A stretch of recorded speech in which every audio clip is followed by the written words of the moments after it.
Boom, how's it going, everybody? It's your boy Deshaun, otherwise known as the Enchanted Eucalyptus Left Nut, but you guys can just call me Deshaun or Zabu. Oh, I already said Deshaun. Whatever, no matter. It's the intro. How's everybody been? It's been a minute since I done did the podcast. Hopefully, you guys enjoyed the last two uploads I put up from being back the Mario Kart video and then the WWE one. Hopefully, you guys have watched it. If you haven't, go ahead and check that out. But first, let's go ahead and get into this podcast. You know, it's been a minute. And I just wanted to take some time before I really got into it to thank everybody for all the love you guys were showing me on the Mario Kart video. A lot of people seem to really like that. And the WWE video, some people were hitting me up letting me know they liked that as well. So hopefully you found that entertaining. Hopefully it was exactly what you were hoping for. And I keep saying hope. And I don't know. I'm just trying to give everybody some hope. And shout out to everybody in general. Like, there's been a lot of people in my circle and a lot of other like friends and family and whatnot that have been showing me a lot of love. This past week has been one of the best weeks of my entire life. It just seemed like every day I was like getting showered in love, or like it was just a great day. It was just such good energy and vibes and like the right mindset, and I was just enjoying life to the fullest. I got a lot of stuff happen last week, so we're gonna go ahead and get into some of that. And just real quick before I continue, I just want to give a quick shout out to my homie right here. Boop. I was gonna call you Ichi. I wasn't sure exactly how to pronounce your full name. But yeah, shout out to them, man. They freaking hit me up with some amazing messages and stuff like that. I guess Ichihara, right? Hopefully I'm pronouncing that right. Shout out to you, homie. I really appreciate you. They were hitting me up in my Instagram DMs and just showering me with positive messages and stuff like that. And, you know, everybody needs that from time to time. So I really appreciate you. And per Ichihara request, and just to show you that I was actually listening, here's this.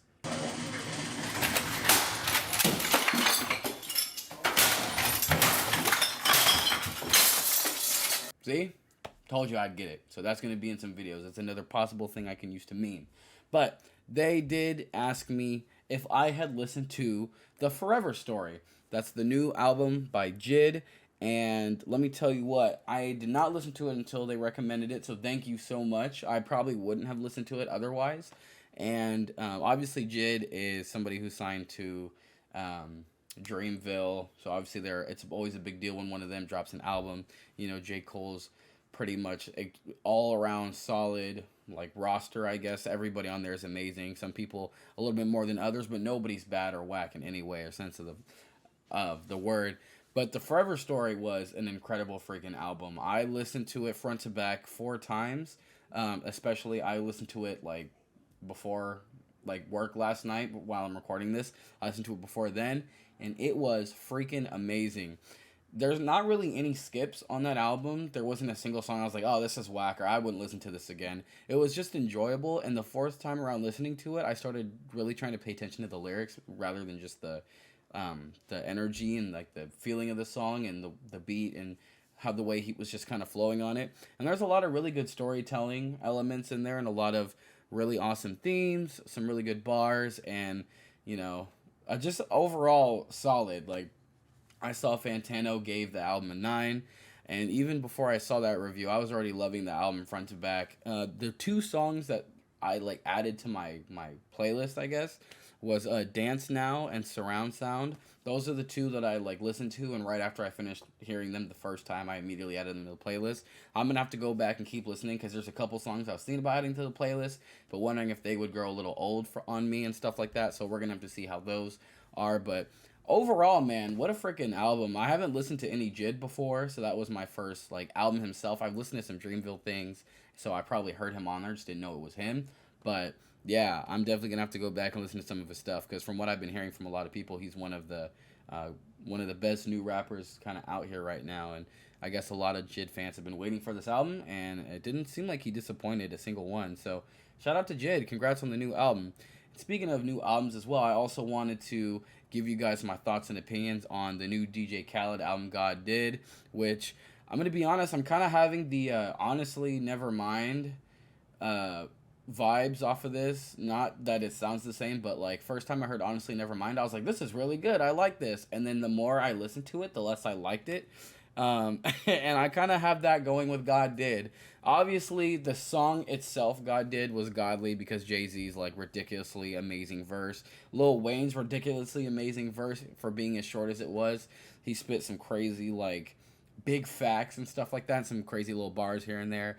And then even Rick Ross was amazing. But Rick Ross, I'm realizing, is a really good artist when it's not his song for the most part. Like when it's not just him rapping on a song, I really like a lot of his features. But the album overall was cool. It's kind of like, I mean, every DJ Khaled album is kind of like a best of the current generation, a little bit of a highlight mix.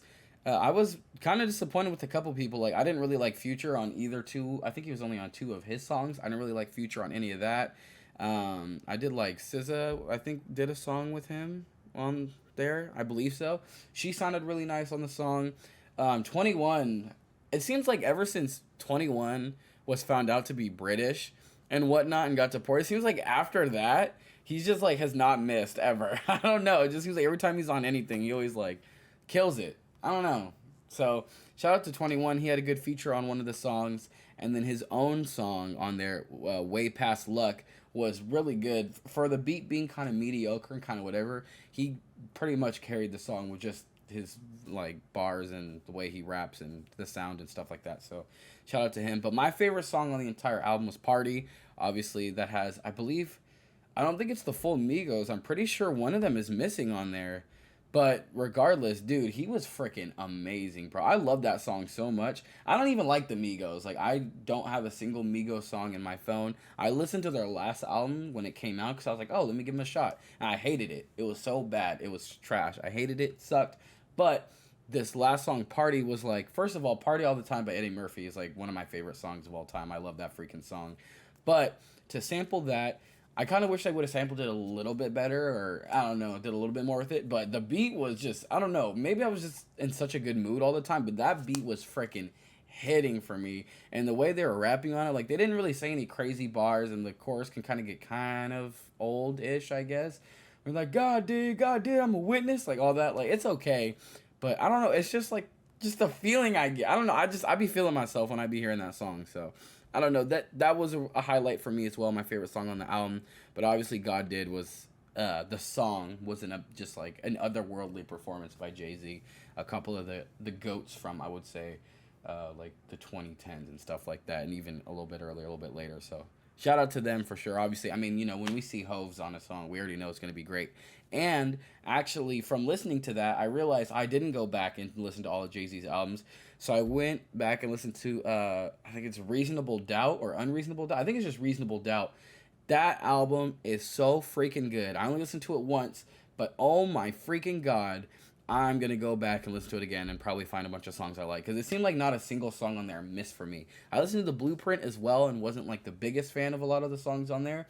But freaking Reasonable Doubt is absolutely insane. I love that album so much. And now I'm going to start realizing how much I love Jay-Z, because I really didn't understand why people were like, Jay-Z's the best rapper, like Jay-Z's the GOAT. And I'm like, really though? Is Jay-Z really the GOAT?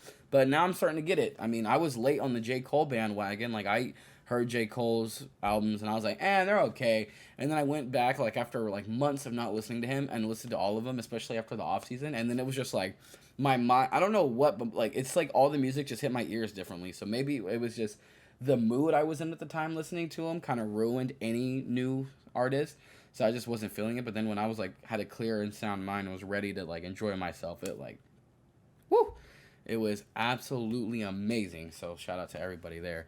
Let me know what you guys thought of those albums as well. I know those are two of the biggest kind of rap albums that are being talked about right now. Let me know down below what you guys thought, because I'm always interested to hear some songs you guys thought. But I also wanted to shine some light on another album that kind of was randomly recommended to me. Low key, sometimes Instagram be putting me on some music. Like, I remember Instagram did put me on Coast Contra. Oh no, it was freaking, it's Apple Music that put me on Coast Contra, with like the recommended page. It was like recommended upcoming new artists, and they showed me Coast Contra. And you guys know how much I love them. So yeah, I was on Instagram and it played this little clip of the song Pilot that was off the album Not Tight by, I think it's pronounced Dami and J.D. Beck, which I, for the longest time, has been saying DJ Beck, not realizing it's J.D. Beck, because I'm just stupid. Holy freaking crap, is that album, like, stupid fire. It's a jazz album in 2022. by two people who are absolutely like amazing musicians, and they're like extremely intelligent people. Like they are like just go on Dami and JD Beck.com. They have their own website. I was on there like reading their little about page for a little bit. Holy freaking crap, they're hecka smart. But dude, for a jazz album, I enjoy jazz kind of casually. Like I don't ever have jazz on my phone, but if it's playing, I usually enjoy it. But freaking a, I love this like entire album. I didn't skip a single song, and I keep going back to it. Obviously, the two songs I loved the most was "Take a Chance," which has Anderson Paak just rapping over some nice jazz instrumentals and whatnot, and just overall great production. And then the song "Pilot" with Snoop Dogg and freaking Busta Rhymes on there, just absolutely murdering it. Oh my freaking god, man! Like Snoop's verse is just so like clean and kind of like floating on clouds, and like it's just like liquid honey, just like smooth, sweet little flows. And then obviously you have Busta, who is like, not trying to rap fast or scream or yell, but he still has that Busta voice, so it's like kind of quiet and a little bit more, I guess, sensual, or maybe a little bit more lovey. I don't know. I don't really know how to explain it, but trust me, listen to that album. It's gonna be something different than what's on everything else on your playlist, but I think you guys will really enjoy it. So give it a shot. I don't know. They're signed to Anderson Paak's record label, so obviously, if Anderson Paak is gonna sign them, like what, duh. And I also heard that they got a writing credit for the song "Skate" for Silk Sonic song "Skate." So obviously, they know what the freaking heck they're doing. So I'm excited for whatever their next project is, whatever it may be, whatever it pertains. I'm excited for them. So they're gonna be absolutely amazing. Now, moving on, also per request of my homie, I'm gonna go ahead and let you guys know my thoughts and opinions on the new Saints Row game. Which, okay, I know a lot of you guys obviously probably didn't even play it or know it came out, because it seems like nobody knew Saints Row came out except for when everybody realized how bad it was. Then we all started talking about it. But holy crap! Let me just start this off the bat by saying I freaking love Saints Row 1. I freaking love Saints Row 2. I even love 3, and I really enjoyed 4. So I love like the gangster, like having a gang, and not being as realistic as GTA, but being like still decently rooted in like gang wars and stuff like that. But it's a lot of fun. I really enjoyed the one, like Saints Row 1 and 2 did that. And then Saints Row 3 and 4 was a lot more goofy. You're still about building the gang, but it's a lot more kind of satire and goofy fun and like craziness. I enjoyed the heck out of those games too. So, going in, I know a lot of people don't like the goofier Saints Row. They wish they would have gone back to the where they started with Saints Row 1 and 2. But I was down for still some more goofy stuff, and I'll tell you what, man, I played the new Saints Row game. They're trying to redo the franchise. They're trying to like wipe the story clean slate. I mean, where else could you go with that story? They're like, okay, we're starting a brand new story with brand new characters in a new city, all this new crap. I played that game for about an hour and freaking deleted it immediately. I freaking hate that game. That game was so freaking trash for so many reasons. First off, I'll just start with the characters. I didn't like a single character in the beginning. Like I didn't like the character that I was. I didn't like any of my friends. I know when you start off in the first of all, when you start off in the game, it does that thing where it shows you like you're like beat up or something, and it's like, how did you get here? It's like 6 weeks or months earlier, something like that. First of all, you start off, you're like a rookie on this like guns for hire like army thing, which is like, so I'm an op off the rip, like I'm an op for hire, like that's not very Saints Row. They've never been an op. The only person who was an op was Troy from Saints Row 1, and Saints Row 2 became the chief of police. But other than that, everybody, and Julius kind of was an op. But other than that, like, nobody else really started off as a police officer and came over or would even consider it. Like, we were all always against them. So I was like, what? That's kind of weird. So, whatever, I got over that. The tutorial mission was not very fun. It was very basic and not enjoyable. I didn't like the guns I used. I didn't like how many cutscenes there were, because I didn't like any of the dialogue. The graphics were not consistently giving me that smooth 60 FPS that I was hoping for, because I have the next gen console. So what the freaking heck? Why is it not like? Why are the graphics? I don't know. It looks exactly like Saints Row 3 and 4. just like maybe slightly better. If you played Saints Row 3 remastered that they did, then it's exactly like that. So I didn't like any of those. The sound design in there was pretty trash. I didn't like the sound of like any of the guns, like I said, and just I don't know. Nobody was funny. I didn't laugh. Like I literally sat there with like this face the whole time, just stone face, just like nothing was enjoyable about the game. I wasn't like oh ha or like oh whoa oh like nothing was. It was just boring. It felt like a chore. The shooting felt weird too. It's like the guns you have in that. Like I was missing so many shots. Where in all the Saints Rows and whatnot, like my shot's pretty good, but something just didn't feel right about the aiming in that game. I don't know what it was. I know I'm like you are kind of always hip firing, and even when you're aiming down sights, you're really like, I mean it's like that in all the Saints Row when you're aiming down sights, just a tighter hip fire, but it always felt so inaccurate, and I don't know, I just didn't like any of the level design, and then they messed up the driving. The driving freaking sucks. Oh my freaking god. The little bit of driving you get to do in the beginning was so awful. And it wasn't even like, oh, it's because you're driving some stupid car. Like, no. You get some decent cars and even a motorcycle. Dude, the motorcycle literally felt like maybe Vice City or something like that. Or even earlier than that. Like, it just felt so clunky and crap that I could not enjoy. And I was like, how did you mess this up? Like, Saints Row has already been good with driving. I prefer Saints Row driving over GTA's, to be honest. Like, driving around the city, I kind of, well, I don't know, that might be a little bit of a lie, but it's still, like, driving is my favorite thing to do in any GTA or Saints Row game. Like, just high speed, going around the roads, going in between cars, trying not to get my car hit or whatever. That's, like, my favorite thing to do. So, to freaking, sorry, I got hair in my mouth. So, to not enjoy that at all, for the cars to feel really clunky and not smooth and the speed feels off. And then the tutorial mission, they're having you, like, you get seen by the police, obviously, because you robbed somewhere, which wasn't funny either. That whole scene was stupid. To get the police off you, you don't outrun them or kill them or hide.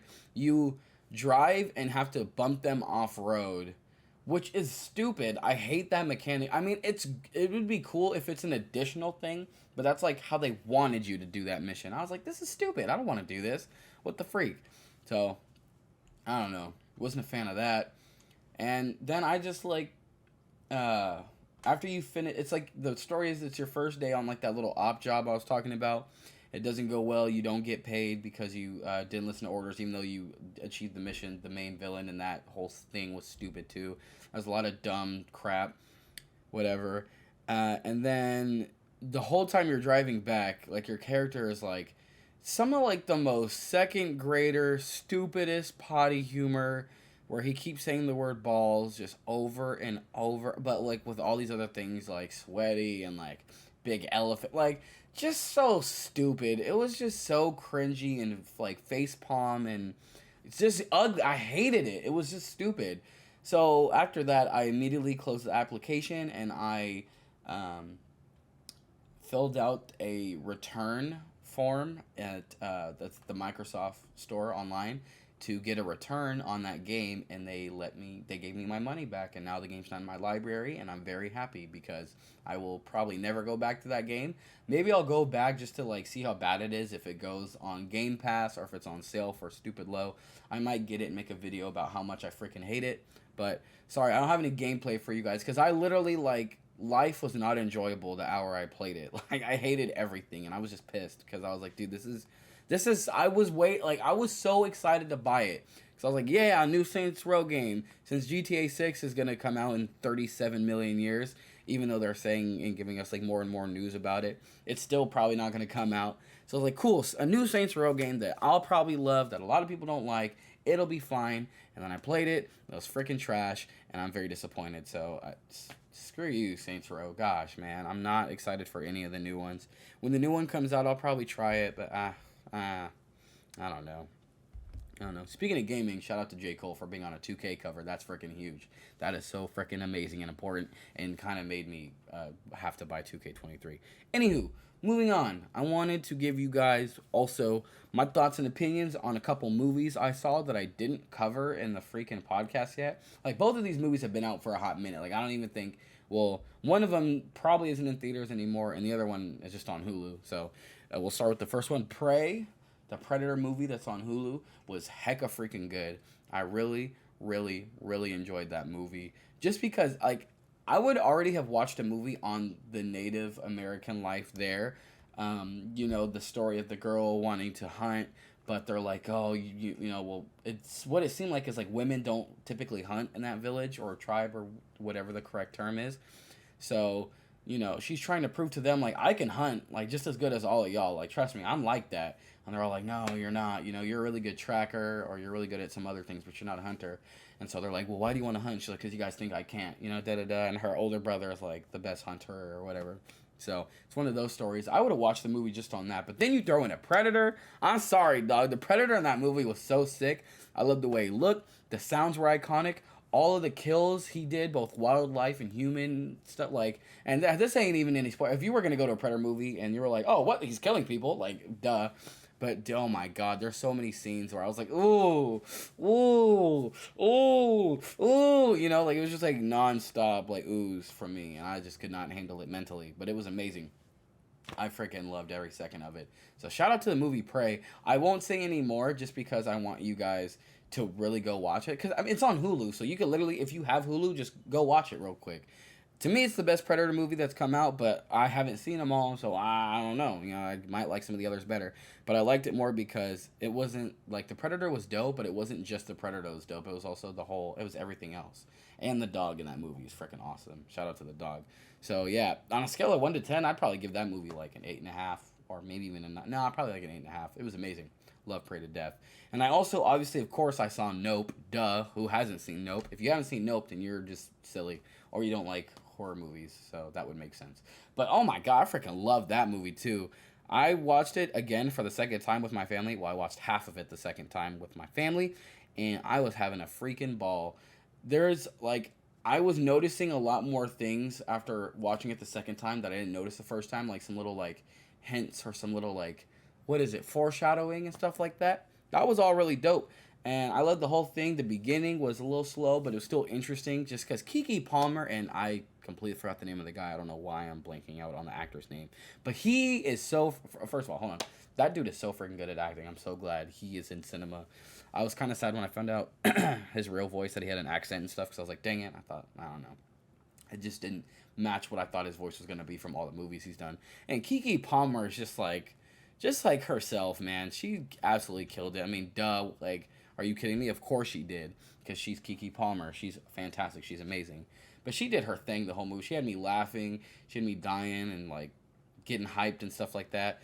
And then the middle of the movie was so freaking good. The more you find out about, you know, the big monster in the movie, or, like, aliens, or I guess whatever you want to call what's in the movie. If you know, you know. If you don't know, go see it and stop acting like you shouldn't see it. The whole other plot lines going on was all really good, and I genuinely liked all the characters in that movie. The ending fell off a little bit because I was like, okay, now there's no speculation. I know everything about the aliens, so I was like, okay, I got everything about that. But obviously, we already knew it was gonna be a UFO movie.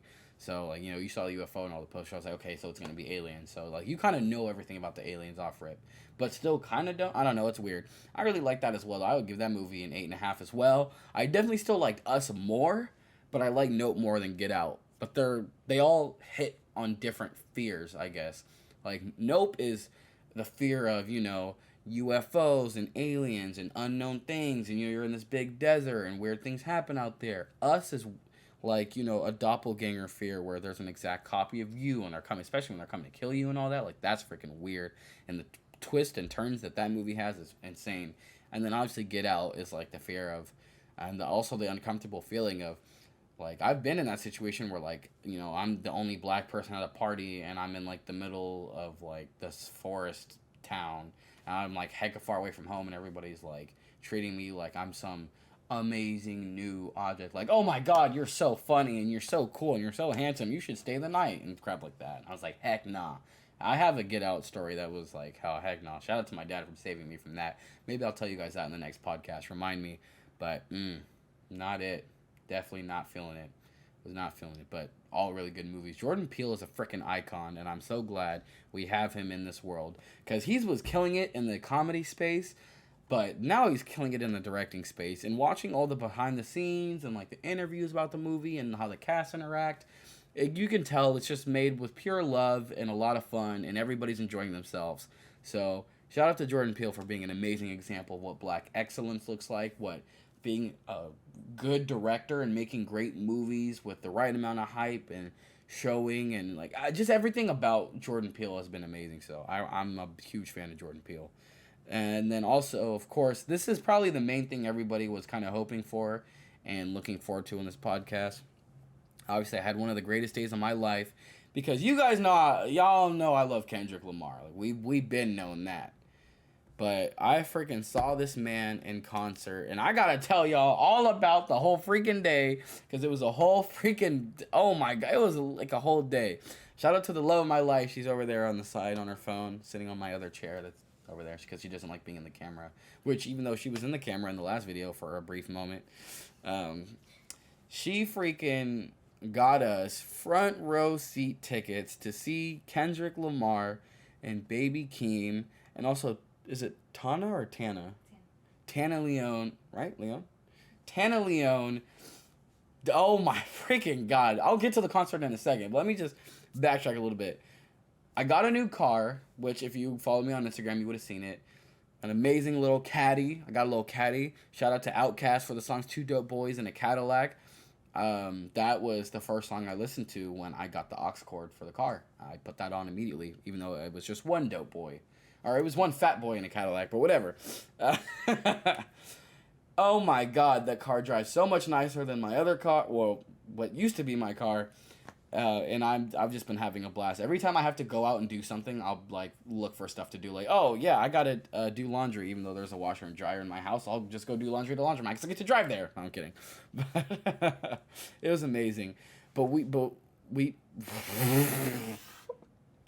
I just hit a. But we. I don't know what freaking happened there.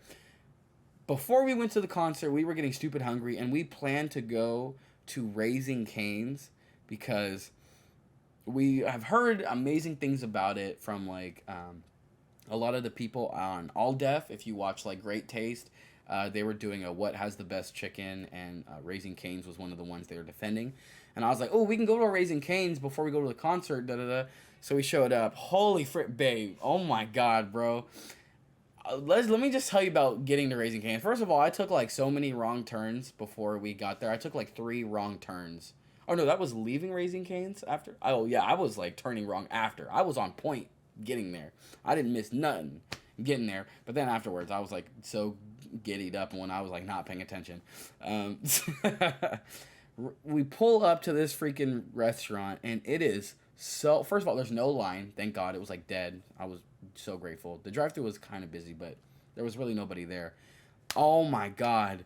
It was so... Like, the restaurant was so clean and well kept and decorated so nicely. They had like 3 huge disco balls on the roof and like all this stuff on the wall. It was so good. It looked like a brand, like that had to have been one of their newest restaurants they opened there. Like it just had to be, because it was like too good to not be like real. I was like, what?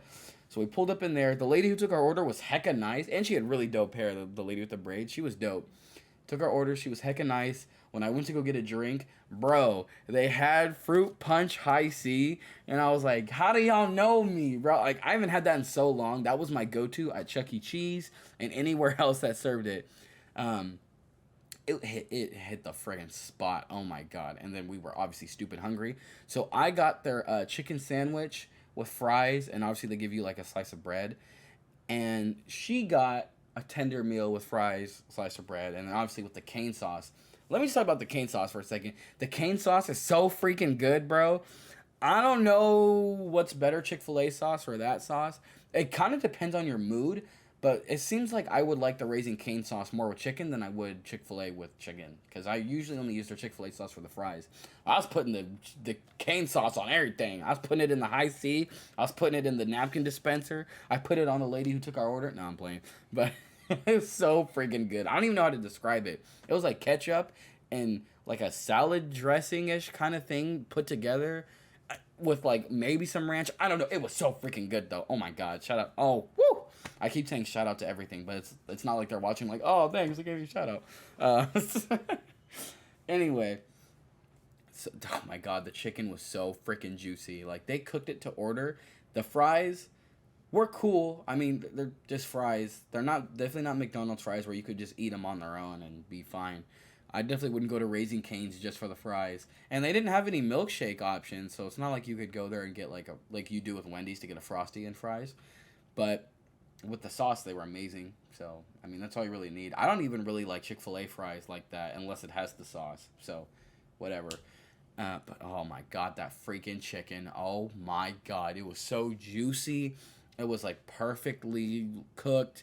And it wasn't, like, some stupid little thin pieces. Like, sometimes Popeyes be messing up their chicken strips or whatever. Like, they don't be coming with the heat.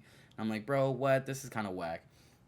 They did not miss with they chicken over there. They did not miss a smidge. They were on point the whole time, and I was here for it. It was so freaking good. And then all that whole meal all together, especially being super hungry, we were in heaven. Like, her and I, like Marianne and I just kept being like, babe, no, it's so good. Like, no, this is so freaking good. Like, bro, no, this is so good. How is this so good? And then we forgot to try the bread. Oh my god, the bread was so good too. I don't know what they use, bro. I don't know what it is. I swear to God, it's bread that's only served in heaven, but God just allows Raising Cane's to borrow it. But it is better than any breadstick you've ever had, any crazy bread you've ever had, any just regular bread you've ever like made a sandwich with. I would kill to have that as French toast. But it is so freaking good. I also was told a little life hack. So if you happen to go to Raising Cane's and you get the chicken tender meal, sub out the coleslaw, especially if you don't like coleslaw. Sub it out and get another slice of bread. Then use those 2 slices of bread to make a sandwich. Fire. Amazing. But even the sandwich I used with the regular buns was great too. I could not rave enough about Raising Cane's. Then everybody on my Instagram was like low-key hating on it. It was like, oh, it's overrated. It's terrible. Shut up. Y'all probably went to some little bootsy, little freaking rundown, little ghetto little one. We went to an authentic one. I don't know the vibe of what Raising Cane's is like stereotyped as. You know, Popeyes like, okay. Yeah, we were suburbans. We went to the suburbs Raising Cane's. We went to the privileged one. It was so freaking good. So I don't know. Maybe y'all just went to the wrong one and they didn't care that day, but they sure as heck cared that our day. Whatever. Moving past the freaking concert. Oh my god. Oh my god. Oh my freaking god. Oh my freaking god. Oh my freaking god. Oh my freaking god. Oh my god. Oh my god.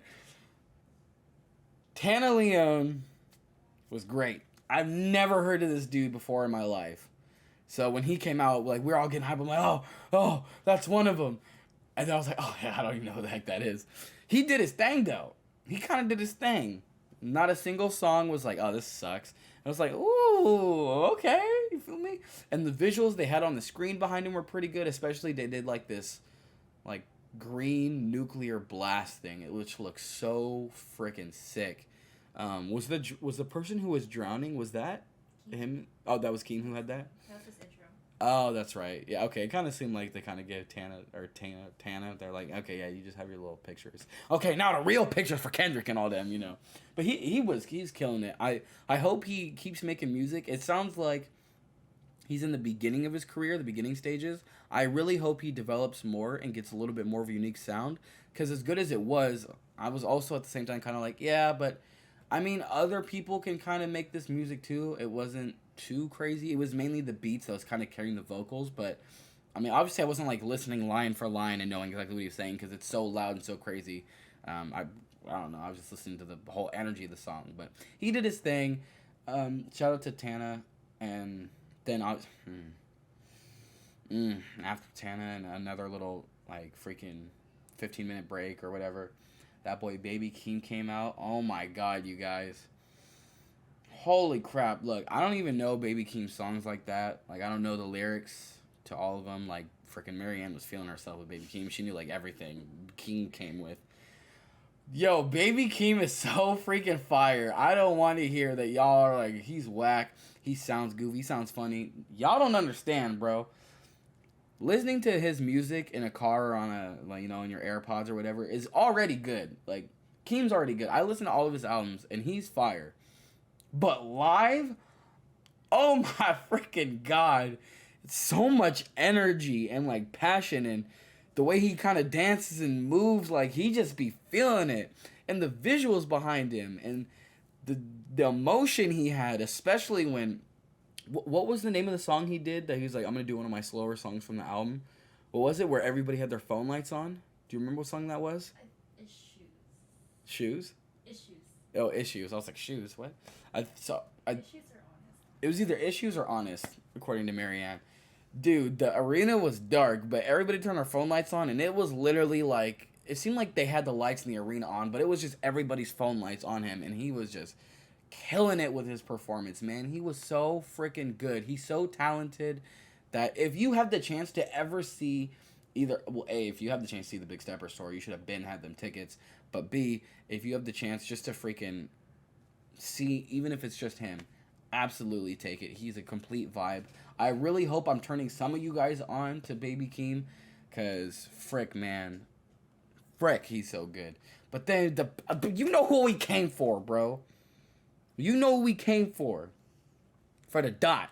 For the GOAT. The God. Oh my god, bro. Kendrick is so freaking... He's so talented and gifted and amazing. This man did all the right songs from Miss Morale and the Big Steppers. All of the right ones. There really isn't any bad song on that album, but every song he picked in the order he picked it in, and all of it hit. He did songs from Damn, like DNA, Humble. Did he do Element? Mm-hmm. Element, Loyalty. With that dude. Oh my! See, the thing about Kendrick's songs is when you hear the intro of the song, everybody in the arena like looks at who they came with, like, oh, and then, you know, and I'm hot, like, we was getting so lit in there. Like, there was times where I'm watching him perform and I literally like just stop rapping and I'm just watching and I'm just like in awe and disbelief, because I'm like, dude, I'm actually seeing my favorite rapper of all time in person at the front row right there. And like, it wasn't like he just went up there, you know, he didn't just walk up from the side of the stage like, hey everybody, I'm Kendrick Lamar, loyalty. Like,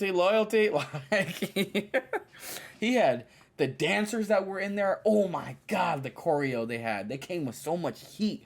They had people freaking dancing and moving exactly how I was feeling listening to the music, especially the freaking women. There was this part, I don't even remember what song it was. I don't care to remember what song it was because they were all good.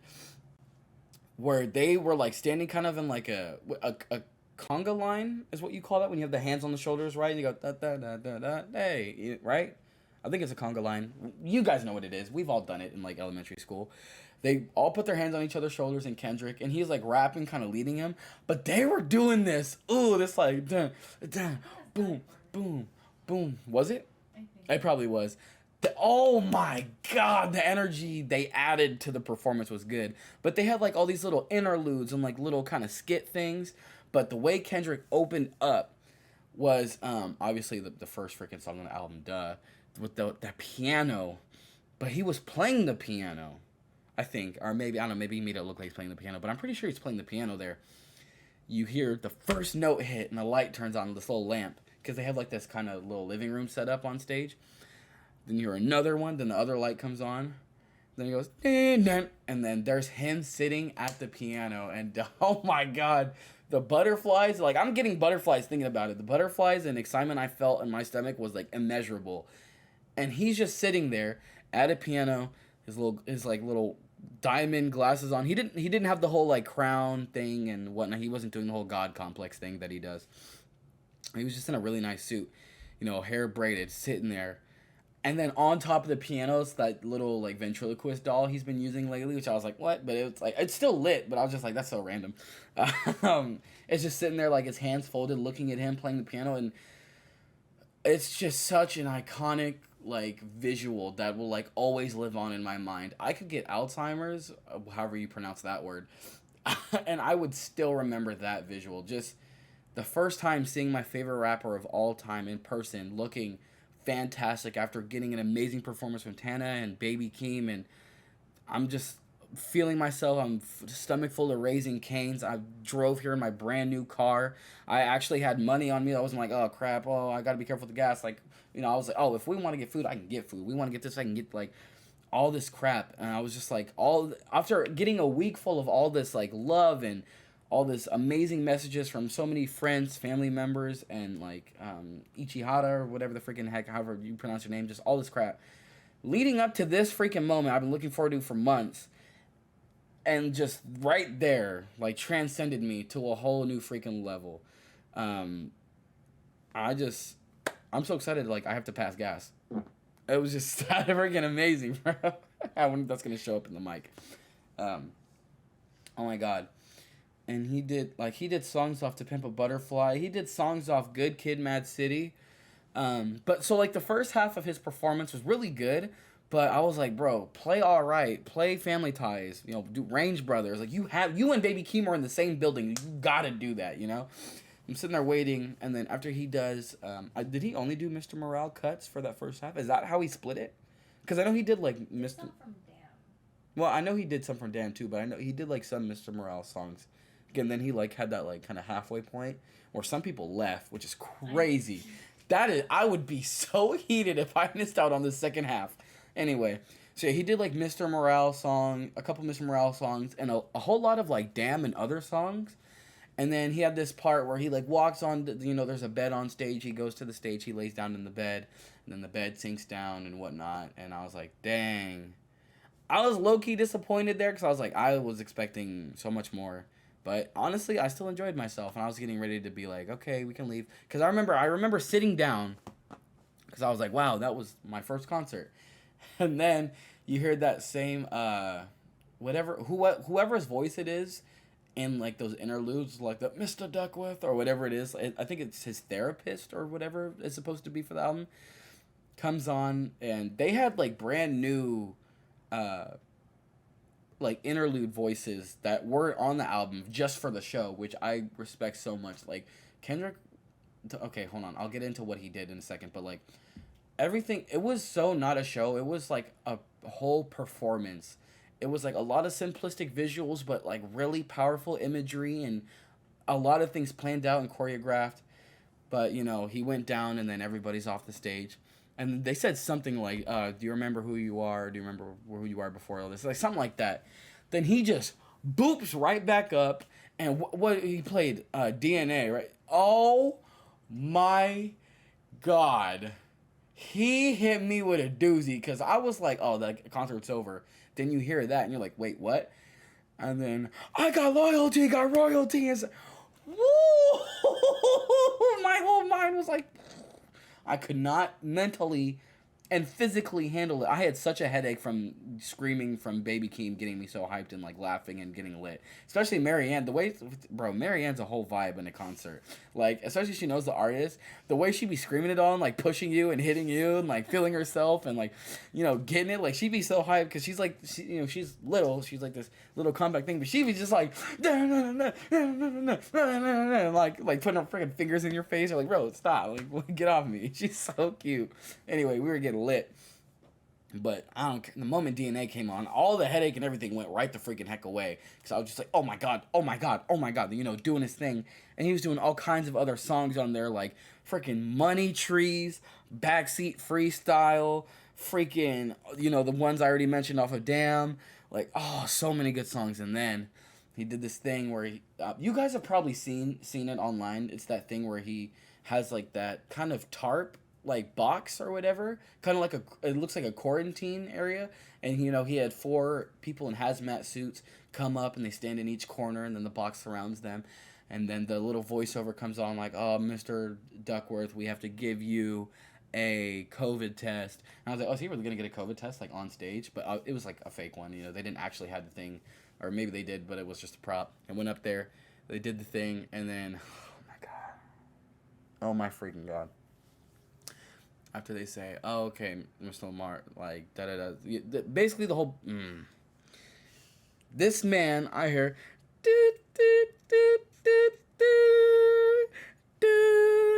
And if you know me, All Right has been my favorite freaking song. Or Sing About Me, I'm Dying is also, it's debatable.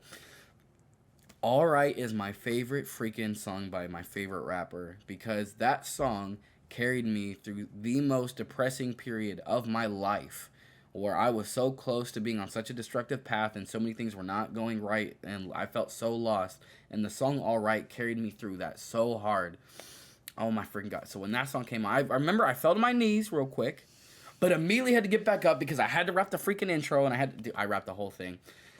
Oh my God. Obviously, the whole point of it was saying, like, COVID. Like, remember our COVID times? We gonna be all right, basically. Oh my Lord. Oh, dude, I knew. Even parts of the song that I don't think I knew, I was still acting like I knew. Because I know basically that whole song, but there's still some things I don't know in that. And I still acted like I knew them. I completely butchered them, I'm sure. Oh my God, it hit so different. He's doing his thing and the stage starts going up and all this crap and then who comes back, huh? Who comes back? Because when Baby Keem was done with his set, he said, all right, Sacramento, I'll see you guys till next time. And I was like, what? He's leaving. Boy, Baby Keem come back. Oh, this is the highlight of the whole concert. Kendrick Lamar and Baby Keem performing is like watching obviously they're cousins. It's like watching two best friends live out their dream in front of you. Because they start doing Range Brothers. Oh my God. So fire. Keem killing his verse. Kendrick killing his verse. They're like rapping to each other. They're like dancing and kind of feeling themselves. And then, of course, obviously, you already know, the lights go off and they're standing there. And you're like, oh God, do it. Do it. Do it. Do it. Dun, dun, dun, dun, dun, dun, dun, dun, dun. Oh my God. When they started Family Ties, the moment the beats hit, pyrotechnics is like fire, smoke, fireworks, lights. I can't even describe. I'm so glad I didn't try to record it and I just experienced it because I can't even verbally describe the amount of amazing. Like my hands are in the air like I'm on a roller coaster right now. No, like bro, it was so freaking good. Drumming that, ooh, so much hype. And they were like, Baby Keem and Kendrick were having so much fun that there was a part, I saw they did this at another concert, but like they start running around in circles and it looks like Baby Keem is chasing Kendrick like they're kids. And I remember like while Keem's doing his thing, like he's running and rapping hecka, which I mean, I don't know if you've ever done Family Ties, if you ever rapped with Keem, but that takes a lot of breath to do that run he does when the beat switches up. He was doing that the whole time. And Kendrick's having so much fun, he just goes, ah! And I was just like, dude, because I be doing that with my cousins. I'm like, oh my God, I can't even fathom. Mentally cannot handle it still. So they're doing all this stuff.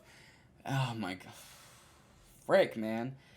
And then Kendrick started getting a little bit more like, after Keem and them did that. Well, actually, this was all before that, but Kendrick kind of got into a pocket of the show where he was like a lot more of like the emotional songs and whatnot, where he was just kind of sitting on a chair just rapping, and you see like pain in his eyes. You see the raw emotion and feelings. Like he's like, and it was funny too, cause like it was like there were songs that were popping off. They were like some of the best songs off of Mr. Morale and the Big Steppers. But even though a lot of people in the arena knew it, I was looking around, everybody was just watching him rap it and just feeling the emotion. You could like, it really felt like we were just watching Kendrick Lamar open up about how he's been, which is obviously what the songs are. And that's the same feeling I got when I first heard the album. But when you're watching him do it and you don't see him getting hype or he's just sitting there and just those eyes he had. Oh my freaking God. He even had one where he was like, from center stage, he was like looking towards the left and he was like hunched over and he was rapping, and then the visual they put on the screen behind him is his shadow outline but with arrows in it. That was so freaking, oh my God. I don't know who the heck came up with that, but it was such a great visual again. And so many like emotional cuts. And then there was a part of the show where it was some of the songs off of like Damn and stuff like that, where he was just kind of letting the fans rap it for a little bit, but giving us ad libs. It's a whole different feeling when you are rapping Kendrick Lamar's songs, and he's like looking at you doing it and like rooting you on. Oh my God. You know, he's like, yeah. What else? I love. Whoa! It was like really pulling at the heart. I almost cried. I really almost cried. I got close. But then I got too hyped because family ties. And the headache I had wouldn't allow me to cry. There was so freaking beautiful. So freaking beautiful. There were some people trying to protest out front. Like, Kendrick Lamar says he's about God, but is he really? Like, shut up. Like, nobody's gonna freaking listen to you. Like, y'all are so dumb. But all in all, that show was probably the greatest moment of my life, spent with the greatest person I've ever met, hearing the greatest artist I've ever heard, driving the greatest car I've ever had, after eating some of the best food I've ever had, after having the best week I've ever had, made that day the greatest day of my entire life. And I have so many people to thank for that experience. Obviously, mainly you, because you clutched up. When you got the tickets, I was like stupid. I was stupid sick. I was like dying sick. It was terrible. And then she gives me a FaceTime like, "Oh, are you online for the queue?" And I'm like, "No, I'm dying." So she stays on anyway and buys the tickets. And them was not cheap. Them were not cheap tickets. That was worth every freaking penny, though. I would buy it 10 times over. All in all, I'm gonna end the podcast on this, but I just want to real quick thank all of you again for all the love. Either if you've been watching me from day one, you've been watching from a certain video, this is your first video, whatever. I love you and I appreciate you. If you're a friend of mine who keeps me going, keeps me in check, I love you and I appreciate you. If you're somebody I consider family, shout out to all my female friends I consider sisters. Shout out to my actual sister, to my brothers, to my dad, and everyone else blood related to me. I love and appreciate y'all. To everybody I consider close in my circle and whatnot, I love and appreciate y'all. And to freaking God for making all of these things possible, the Holy Father himself, I love and appreciate you. I had the best week of my entire life. I would not trade it for a single day. I will never forget August 30th, 2022 at the Golden One Center. I will never forget that time. Even the drive back was fire. It was amazing. I was like head over heels from that freaking drive. I was so tired when I got home. Dude, oh my God, 7-Eleven stuff. Anyway, I really love and appreciate you guys so much. I hope to continue to entertain and hopefully am able to impact people's lives the way Kendrick did for thousands of people in that arena and millions across the world. And frick, that's the podcast. Sorry it's a 3 days late. It's obviously a very loaded and stuffed one. I hope you enjoyed it. And as always, it's been nothing but love. I've got plenty of other video ideas coming at you guys soon. Some video game ideas. Some in real life videos. I'll actually give y'all a little preview for any of y'all that have made it this far. For the longest time you guys have been seeing my shoe closet, I'm going to show y'all every single shoe I have in there and the story behind them and why I love them, so on and so forth. That's a video that's coming up. Maybe not this week, maybe next week. I don't know. Regardless, I could not stress enough how much I love and appreciate you guys. I'll see you guys in the next video. It's been nothing but love. Blop. Blop.